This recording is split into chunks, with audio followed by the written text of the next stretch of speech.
Hello guys. அதுக்கப்புறம் முக்கியமான விஷயம் என்னென்னா, நீங்கள் ஊர்லேருந்து வரும்போது தட்டு டிஃபன் பாக்ஸ்லாம் வாங்கிட்டு வரீங்கல்ல, அது வந்து நம்ம சில்வர் தட்டில் இருந்தால் ஐ மீன் அந்த சில்வர் கலரில் இருக்க தட்டு எதுவும் ஒன்று அது தானே நம்ம சாப்பிடுவோம். அதை நீங்கள் கொண்டு வராதிங்க, அது இங்கே வேஸ்ட்டு தான். ஏன்னா எல்லாருமே இங்கே வந்து செராமிக் தட்டில் தான் சாப்பிட்றாங்க.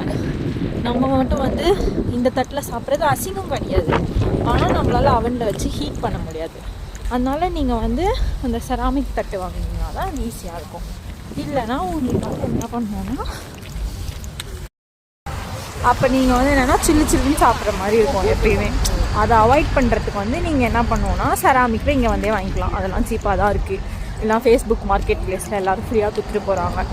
அதனால் நான் வந்து வாங்கிட்டு வந்த தட்டு வந்து, oh this is metal plate அப்படி எல்லோரும் ஆச்சரியமாக பார்ப்பாங்க. புகழை கூட செய்வாங்க. ஆனால் அதை வச்சுட்டு சில்லு நம்மளால் சாப்பாடு சாப்பிட முடியாது. அவனை வச்சு சூடு பண்ணுற மாதிரி கப்பு, பவுலு, அதுக்கப்புறம் வந்து பிளேட்டு, இதெல்லாம் உங்களுக்கு இங்கே கிடைக்கும். அதனால் நீங்கள் வந்து நான் இப்போ ஒரு கைடாக மாறிட்டு வரேன் ஆக்சுவலி ஸ்பீக்கிங். Bye guys.